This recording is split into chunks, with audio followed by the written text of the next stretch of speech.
Colombia, South America. He will be sharing his insights into the importance of folate fortification and the prevention of spina bifida. Please welcome Professor Komel Ghotme.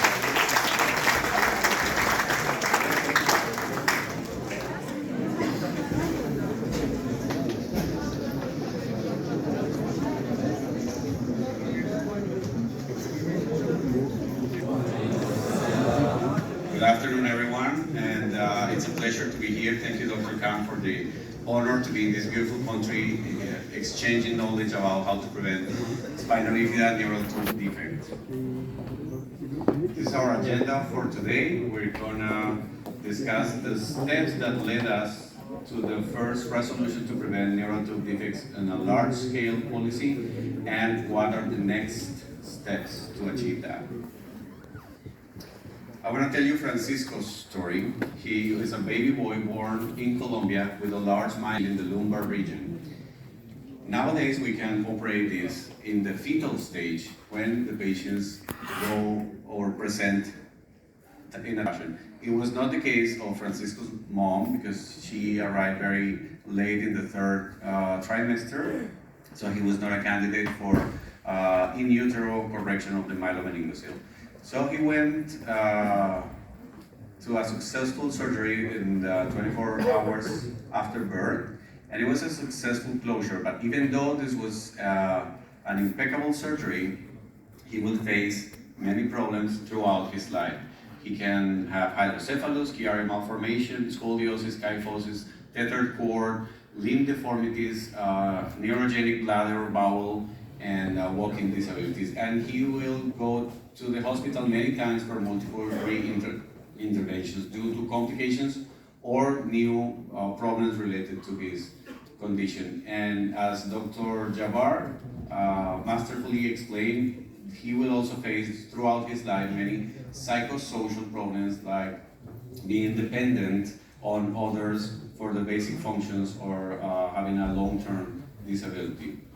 In the world, 3 of every 1,000 babies are born with a neural tooth defects, and that goes from spina bifida occulta to anencephaly or craniorachis, which are lethal conditions. But that's just the tip of the iceberg. As you can see here, the living births are almost 186,000 babies per year worldwide. But we know that there are many more cases because misclassified neonatal deaths are attributed to a neural tooth defect. Stillbirths 30 to almost 80,000 per year.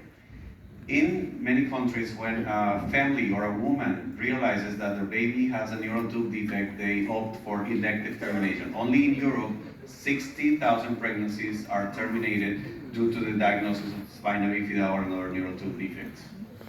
And also early fetal losses, which are undetermined or they are attributed to other causes. So as you can see here, the dimension of the problem is enormous. The good news is that neural tooth defects are preventable, and we can use diet diversification at the individual level. In the clinical practice level, we can use folic acid supplementation, and in the public health level, we can use large-scale food fortification. These are not mutually exclusive interventions. Quite the opposite. They are complementary, and we should continue working on the 3 levels of strategies for prevention. But only mandatory food fortification is the most effective public health intervention, and we've known that for more than 3 decades. It is practical because it improves the folate levels in women of reproductive age without needing a consumer behavior change. They don't have to start taking pills without having a condition, so we don't need that cultural change. It just improves the levels only by getting it in the food. It is safe because there are no risks associated to the concentrations that we use for food fortification. It is feasible because countries already have the infrastructure for the milling industry or the food industry, so they don't have to make great investments in facilities or infrastructure. They just have to add the premix with macronutrients to the food product. And it is cost effective because fortifying 1 metric ton of flour, for example, costs $6. So it's very inexpensive, but it saves millions in resources and thousands of lives. And it's multi-purpose because it not only prevents spina bifida, it can also prevent cleft lip and palate, congenital heart defects, several types of anemia in the adult population, increasing the productivity of a society, and certain types of dementia in the elderly. And even more, it has social impact because it addresses and helps countries to achieve at least 3 sustainable development goals, such as zero hunger, because micronutrient deficiencies is considered a hidden hunger, improve health and well-being, and also reducing inequities. Or don't you think that being born with a long-term disability is inequitable when this could have been prevented? The good news is that in the world, almost 62,000 babies are protected from being born with a neural tooth defect. The bad news is that it's less than a quarter that we could prevent. And why is that? Because in the world, only 92 countries, less than a half, have implemented fortification policies. And of those, only 63 include folic acid in their fortification standards. And one of our research led to these findings. What were the barriers and facilitators for food fortification? The main barrier is that policymakers, those who make the decisions, simply do not know. They don't know that this is a public health problem, and they don't know that it's in their hands to take action to change this.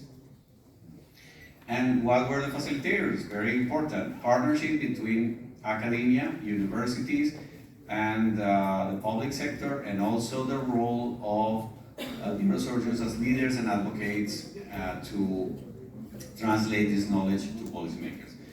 So we designed a knowledge transfer toolkit to close that gap.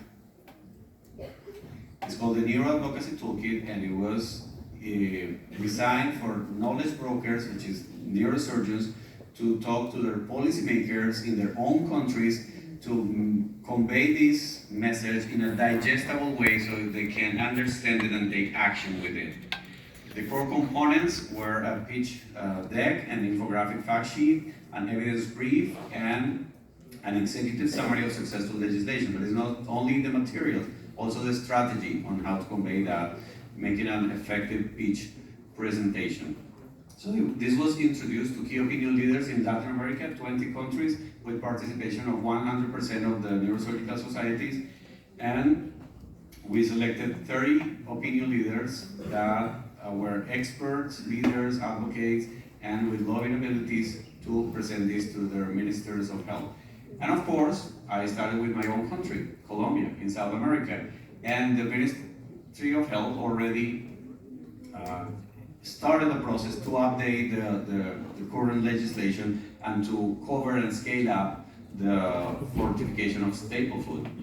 But then, after the birth of Gatsby, with Dr. Gail Rousseau, who also happened to be part of my doctoral dissertation committee, we came with the idea of taking this to the next level. And since Colombia was a member state of the executive board of WHO, it was sponsored and presented to the 194 member states.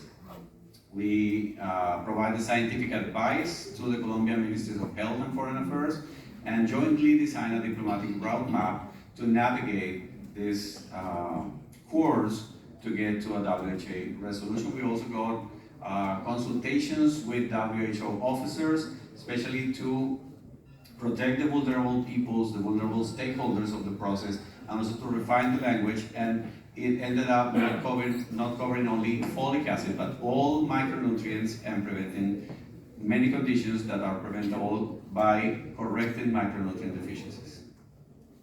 We walked the talk. Dr. Walt Johnson, present here, was also part of this initiative, Dr. Rick Booth, and during the World Health Assembly, there's an event called Walk the Talk, in which you can actually walk and speak with every important stakeholder of the world that can make decisions for it. We navigated with the diplomatic roadmap that was designed, and we also got civil society support with an endorsement letter signed by more than 80 multinational organizations. So it initially went to the executive board and it was approved without objections in February as an executive board decision to be voted by the assembly at large. And then after 4 years of hard work, we were granted 1 minute to speak before the ministers of 194 countries, which are member states of the WHO, and this is the minute in which we had the opportunity to address the assembly. Distinguished delegates, the WHO is pleased to support EB Decision 15213 to accelerate efforts for preventing micronutrient deficiencies and congenital malformations through safe and effective food fortification led by Colombia and other 35 member states. Micronutrient deficiencies drastically diminish individual survival, health, and quality of life, and impact families and society unfavorably. Food fortification with micronutrients, the most effective, safe, and inexpensive preventative intervention, is readily available and requires simple technology. Still, many countries fail to implement this evidence-based policy adequately.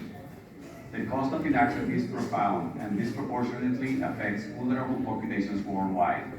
We are fully committed to supporting large-scale food fortification policies implementation, scaling up, surveillance, and long-term sustainability.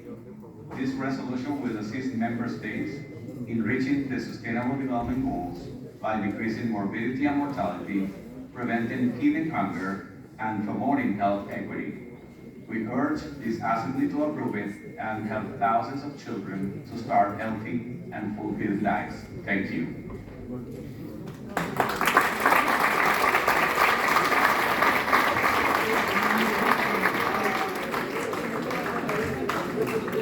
Thanks. So after that, all member states provided statements in support of the resolution. There were no objections. And can we go back to the slides, please?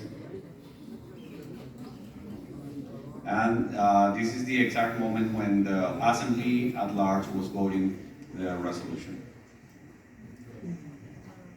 We will now look at the draft resolution entitled Accelerating Activities to Put an End or Reduce Micronutrient Shortages and Their Shortfalls, which includes spina bifida and other effects on the neural tube via proper enrichment of food, as recommended by the EB in its decision EB 152-13, which is in document 152/2023/Rec/1. Is the committee in a position to approve the draft resolution in decision 152-13?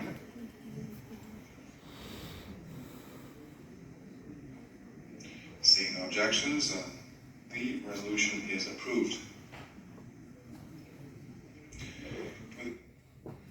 So,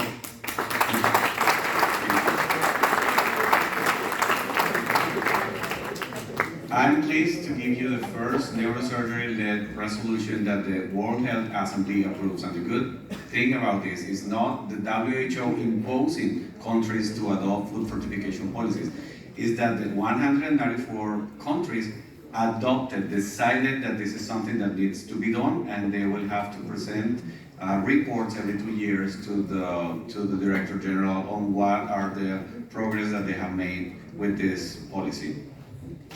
The anticipated impact, as Dr. Rousseau mentioned, is that it will prevent at least 200,000 living births with neural tube defects, and it will prevent also at least 60,000 pregnancy terminations per year.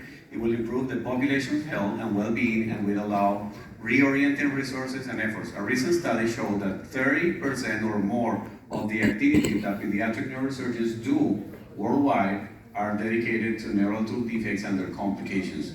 So if we can prevent them, or at least most of them, we can reorient efforts to treat not so preventable conditions. I want to show you the case of Ethiopia, a country with almost